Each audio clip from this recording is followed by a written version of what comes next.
It's time now for the award-winning #1 local talk show in Northeast Pennsylvania, The Sam Lesante Show. Now here's your host, Sam Lesante. Hi everyone, I'm on location here at the Lehigh Valley Health Network Brookhill Plaza.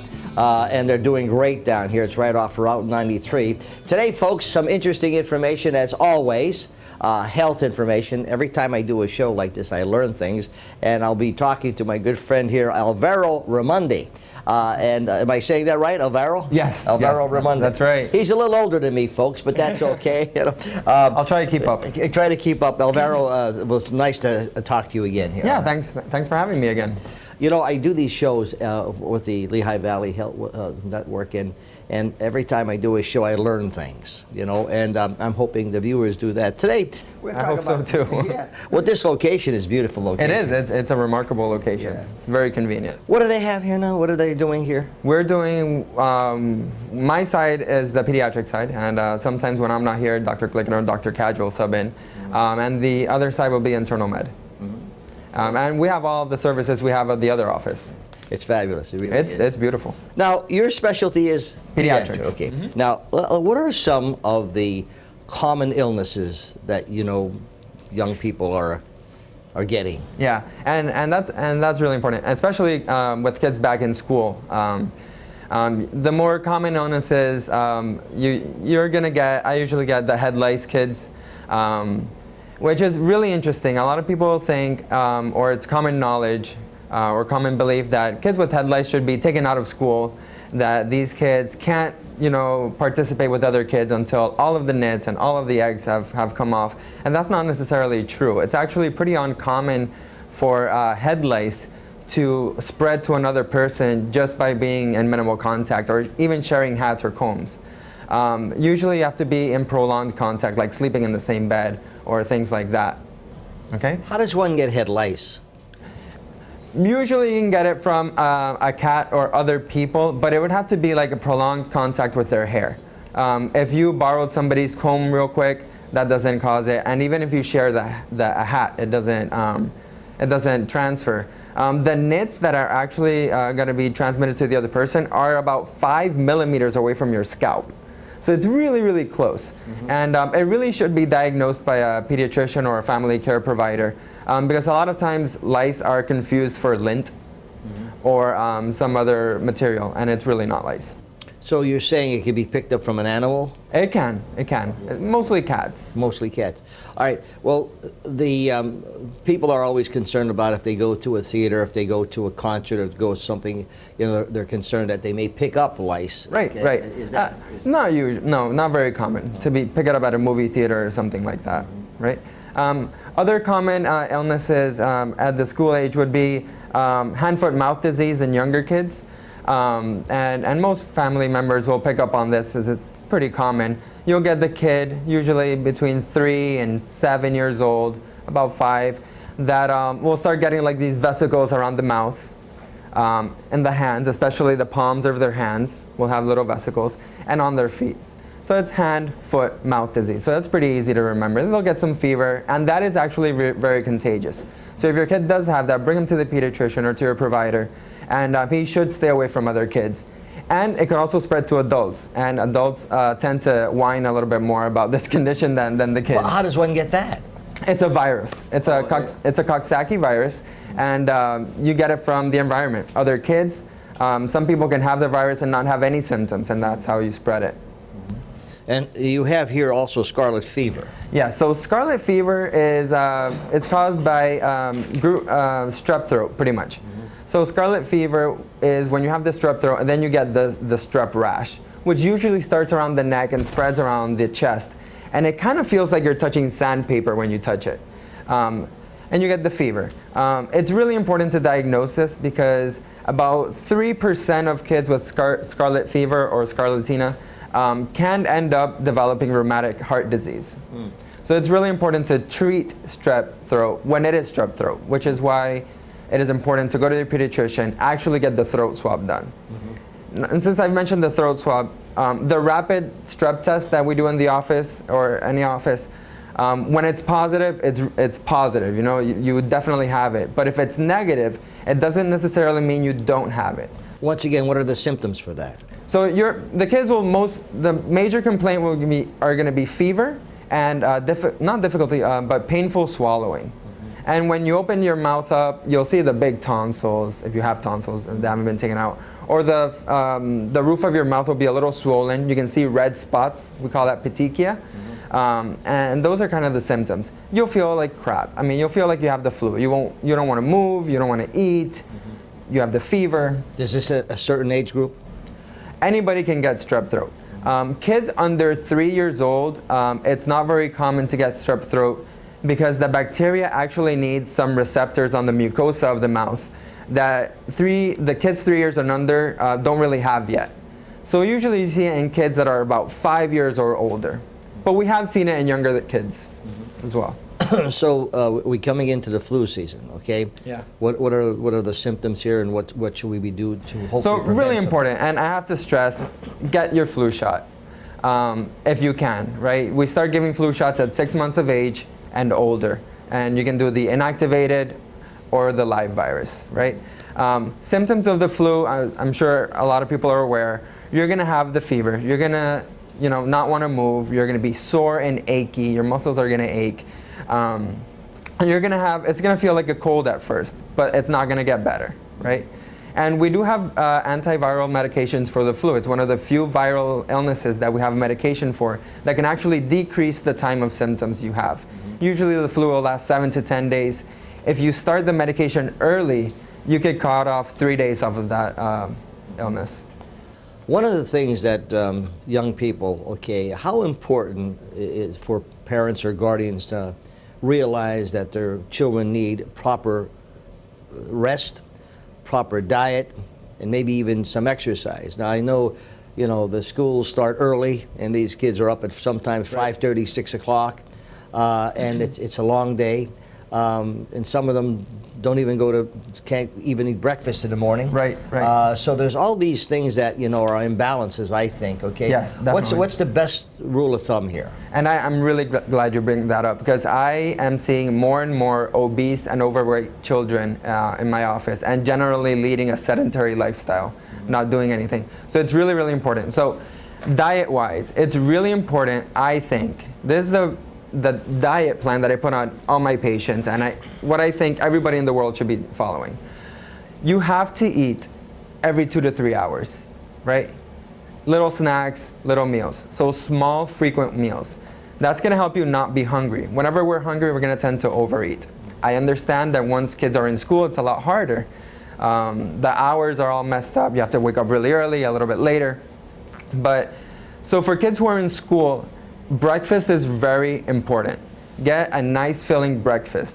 Oatmeal with peanut butter. A nice sandwich that's healthy, like peanut butter sandwich or something. Eggs, cream of wheat, things like that. Healthy snacks, not donuts or white bread or anything like that. You need to eat something that's gonna sustain you for a little bit longer. Then you should be able to eat at school at least every 3 hours, even if it's a cheese stick that you can keep in your pocket. Go to the bathroom real quick, eat a cheese stick, But you have to eat every 2 to 3 hours. That helps keep your metabolism up, although some studies say it doesn't. But most of all, it'll help you feel full. Another really important thing is to not drink soda. 1 can of soda increases your risk, 1 can of soda a day increases your risk for obesity by 60%. That's a remarkable amount. And these kids chug down soda like it's, nothing. So drink water. Drink water. And I don't even recommend drinking juice. Juice is empty calories, full of nothing. It's not nutritious at all. This is interesting that you're saying this. Yeah, it's remarkable, and a lot of people don't realize. And I'm very concerned about our pediatric population, or about our young kids, because they are getting bigger and bigger and bigger. What attributes that, okay, sometimes is the, parents, are going to work themselves. Right. And, they're trying to get the kids ready, and Mom, I'm not hungry, and I'm not going to eat, and, it's okay, etc. And the parents are, they're like, whatever, dude, yeah. They're in a tizzy way it is. So you should be saying what to those parents that tell their children? Well, yeah, and they have to be the role models, right? Because if the parent isn't doing it, the kid's not going to do it. So I always give my patients and their parents 3 simple rules to follow to maintain a healthy lifestyle. So rule number one would be, do not buy junk food and keep it in the house. If it's there, we're gonna eat it. So the only reason we need cookies, cakes, muffins, any of that junk, is if there's a party or a birthday or something. If not, don't keep it in the house. No chips, no cookies, none of that stuff. Rule number two, which I already mentioned, is to eat every 2 to 3 hours, but it has to be small meals. Because remember, you're gonna eat again in 2 to 3 hours. Mm-hmm. And rule number three is you can pretty much eat anything you want. I mean, I don't put these kids on a diet as per se, like you'll never eat pizza, you'll never eat Chinese food. You can eat whatever you want, you just have to really portion control it. Like eat 1 slice or 2 slices of pizza. And if you want another slice, you have to wait 2 to 3 hours. Mm-hmm. How important is rest? Rest is very important. And it's really hard because these kids are getting a lot of homework sometimes. So to get to rest, I think after school, they should take maybe a 30-minute break and then actually schedule homework time to get that out of the way. Mm-hmm. So once homework is out of the way, you don't have to do it at the end of the night. Kids should be getting between 7 and 8 hours of rest a day. That's really hard. They'll stay up watching TV, they'll stay up playing video games. This is where the parents start to come in, and they really have to set limits with the video game playing and the TV watching. Supposedly, by the books, it's supposed to be 2 hours of TV max, including video games. These kids will play 4 or 6 hours, right? And if you should schedule video game time too. Everything should have a nice routine and schedule. But the kids should be in bed by 9 o'clock, 10 o'clock, and sleep till at least 6. And I think that's very important. I think the rest factor and the diet factor. Before I go to break, you said something that I think parents may or may not realize, or guardians may or not realize, is that when your child is becoming obese, okay, tell us the dangers that they will face. Not now, but in the future. In the future, and that's the hardest thing to realize, because these kids will be like, okay, I'm big, but I feel good. I feel fine. Exactly. And I tell them, it's not now, it's 20 years down the road. Yeah. So obese kids or overweight children will have complications with diabetes, cholesterol, and a lot of times, especially in the Hispanic populations, you'll get what's called acanthosis nigricans, which is pretty much a darkening of the skin in the back of the neck and in the flexor creases, like in the inner elbows. But most importantly, it affects your cholesterol and your lipids, right? So you'll end up getting cholesterol blockages in your arteries. You'll get coronary artery disease and diabetes. And sometimes kids are big because of metabolic issues, or maybe they have thyroid condition. So it's really important to get evaluated by the pediatrician. So instead of when the child comes home and he's looking on a video game, he's playing there for 2-3 hours, what about the exercise factor here? The exercise factor. So in kids who maybe live in a less desirable neighborhood, maybe it's not as safe to go outside for a run, I tell them they can exercise at home. Everybody has Google now, or their search engines, and YouTube. Look up home exercises to do. All I ask is 20 minutes 3 to 4 times a day. Mm-hmm. I always say if they're watching TV, anytime a commercial goes on, stand up, do a few squats, do a few push-ups, run in place, do anything. Have you been in my home?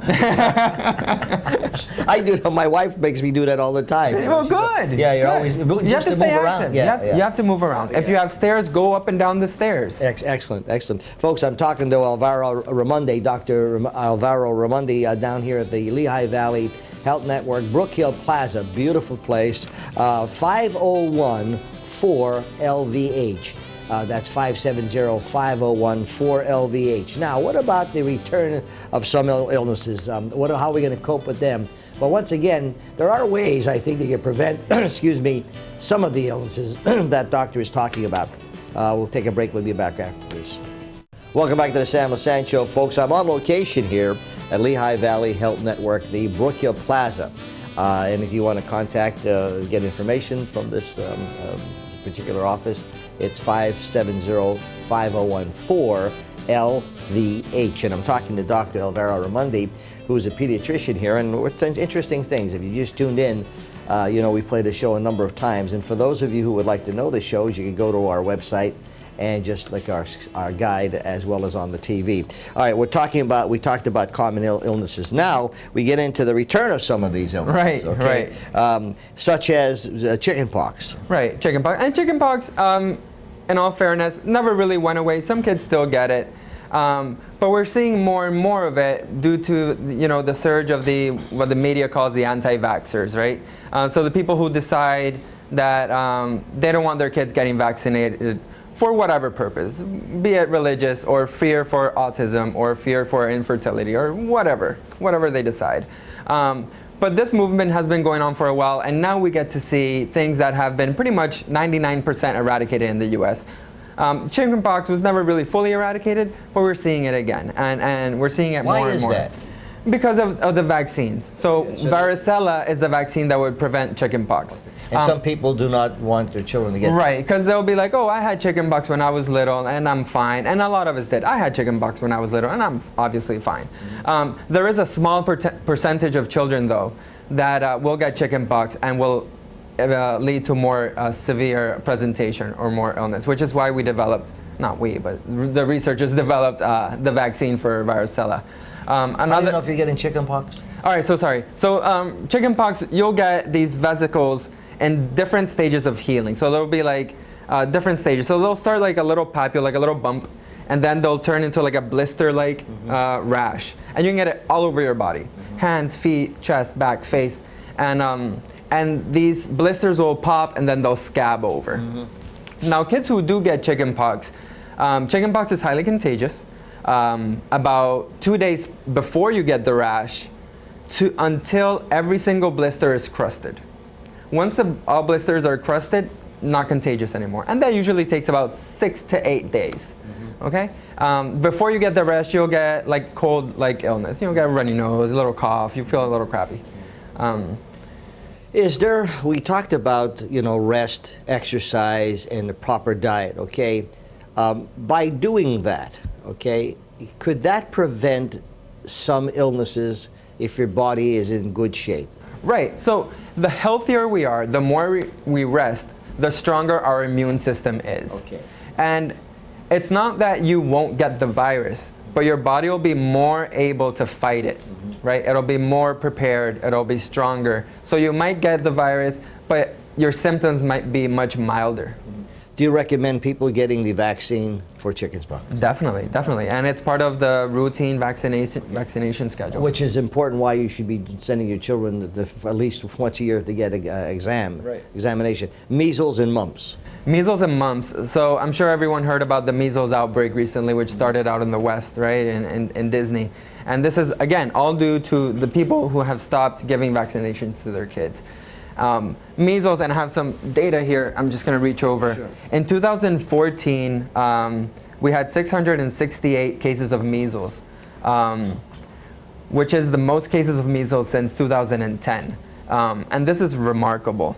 And from January to June of this year, there have been 178 cases of measles with 5 outbreaks. And measles, mind you, can kill your child. It is a very important disease, especially in the young children.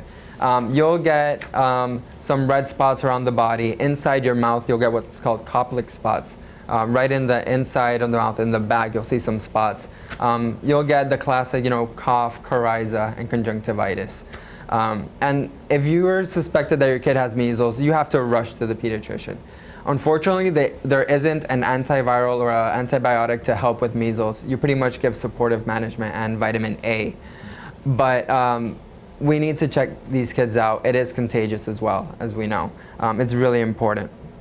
And since we're talking measles, mumps. So mumps still also covered by the MMR vaccine. We don't see mumps as often, but I still want to mention it because it's really important. So in mumps, you'll get a swelling of the neck. So it's your parotid glands, which are right behind the jawline here. They'll get very inflamed, and that's really dangerous for protecting the kids' airways. They also get, in boys, testicular inflammation. And it's also a very serious condition, which is completely preventable by a vaccine. I also want to... Now, there is a vaccine for mumps. Right. It's part of the MMR vaccine, which covers measles, mumps, and rubella. Okay. Another really important thing, which isn't an issue in the United States right now, but I just read in some countries out in the eastern part of the world where vaccines aren't readily available. There was recently a shortage of polio vaccine, and kids are developing polio and getting paralyzed from polio, which is I just mentioned this to reiterate the fact and make known the importance of vaccinations. If we do not vaccinate our children, we will get all these diseases, all these illnesses returning to us. Wow. And they're completely preventable. Unfortunately, in the case of the Eastern countries, they don't have a choice. They don't get the vaccine, so unfortunately they see those effects. Mm-hmm. And it's completely preventable. These kids did not have to be paralyzed if we would have had the resources. How do we control visitors that come to the country that do not have these, Right, and that's a big issue. And the Department of Health monitors everybody who comes in legally. Yeah. Right. Whoever comes illegally, then I hope they would find some way to see a doctor or a pediatrician via free clinics in the community or whatever reason. And there's so many available. There are many programs available to help. You mentioned here, it says traveling to and from school. School bus versus car versus bike versus walking. What does that have to do with your health? Well, traffic accidents. Oh, okay. Okay. So I'm just going to put these papers back. And safety. So in the beginning of the school, you get these teenagers who might not have much experience driving, going to and from school, maybe in a hurry, and there tends to be more accidents. But I want to let parents know there's some things that we can do to help our kids safe going to and from school, because a lot of kids go to school on their own. Mm-hmm. If it's on a school bus, some school buses have the lap belts or the seat belts. If not, they should always know, to keep seated, don't mess around on the school bus, and stay safe like that. Always walk around the school bus where the bus driver can see you. If you can't see the bus driver, he can't see you. So make sure you can see the bus driver. Walking to school. Some kids like to walk to school, or parents trust their kid to walk to school. This is a parent's call based on the maturity of their kid. I would also encourage parents to have their kid walk to school with a walking buddy, or somebody from the neighborhood who's also going to the same class or whatever. In the cars, any kid under 13 should never be in the front seat, first of all. I don't care anything. 13 and under, back seat. And they should be in a booster seat until the seat restraint fits appropriately. So across the shoulder and low on the lap. If it can't fit like that, the kid needs to be in a booster seat, right? And what was bike? Oh, bicycles. Always wear a helmet. I see so many kids riding their bicycles without a helmet. I don't care if you're going from here to the corner or from here to the next town. It happens like that. It happens like that. And it's not you, it's the other person driving. All right, folks, I'm talking to Dr. Alvaro Reymunde. He's located here at the Lehigh Valley Health Network, Brookhill Plaza. And the number is 570-501-4LBH. We come back, let's talk about preventive stuff, the things that we could be doing for our children that at least we could prevent some illnesses. We'll be back right after this. Welcome back to the Sam Lesante Show. Remember, 24/7, all of our shows are on ssptv.com, or you can go to Lehigh Valley Health Network website, and you can see all of the shows and the information we have available. Today, I'm here at the Brookhill Plaza, which is part of Lehigh part of Lehigh Valley Health Network, with Dr. Alvaro Reymunde. Okay, children are going to daycare. What should we do before we send them to a daycare? Well, first of all, in daycare, there's going to be exposure to other kids, right? Yeah. So obviously, we need to have our vaccines up to date. If you're not sure if they're up to date, go see your pediatrician. We just mentioned and talked about vaccine preventable illnesses that are on the rise. It's really important, right? At daycare, sometimes you get kids who aren't old enough to be vaccinated yet, or they don't have their full series. Yeah, right. These kids are at major risk for getting these illnesses from other people who have not been vaccinated. So it's really important to get vaccinated. Make sure your kid's up to date with your shots. Also, whenever you put your kid in a daycare, really research that daycare. Make sure that the people who are watching your kids have been trained appropriately, right? To take care for children and to know what to do in case of whatever emergency. This is really important. Some places do not have trained staff. So it's really important to really research that and make sure they have been trained. Do the people who are taking care of these children, do they have to have certain vaccines as well, to make sure that they're not bringing something to the children? Right, they should definitely be up to date on their vaccinations as well. Okay. For us who are outside of the pediatric range, it would just be as simple as getting the flu shot and make sure you have your flu shot. And that's critical because some people drop their children off and there's kids stuck. Very quickly, before and after, one other question. Vitamins. What kind of, should children be taking any kind of multivitamin? So, and again, I prefer you get all your vitamins and minerals via food. Okay. So eat your fruits and vegetables. If you don't. If you don't, pinch your nose and eat them. Yeah. You know what I mean? I'm just saying. But if you don't, yes, if your kid is not into fruits and vegetables, doesn't eat a balanced diet, he should be taking a vitamin. Yeah. And they have children's vitamins, not They have chewables. They have every variety. They're all the same. Very quick, before and after school care. Before and after school care. So after school, if you have a teen, they should be in an extracurricular activity. They should be in a sport and some activity to keep them out of the house, so that they're active and learning more. It shouldn't just be about school. If you have a toddler or you work and they need daycare, as we mentioned, put them in a daycare. It's really important to make sure these people are trained. Any adolescent should never come home to an empty house after school. There should always be someone there to receive them, be it a family member or a friend that's helping you out. Homework should be scheduled. There should be a set scheduled homework time, and there should be somebody available, preferably a parent, to help their kid with the homework, right? The kid might not necessarily tell you, I need help with this or that, but you should be there to encourage this and create a positive learning experience in the home as well. It's interesting, Doctor, when you talk about healthcare, about all these factors that contribute to, the good health of your child. Well, thanks for taking the time and talking with me. Okay? No problem. Thanks for having me.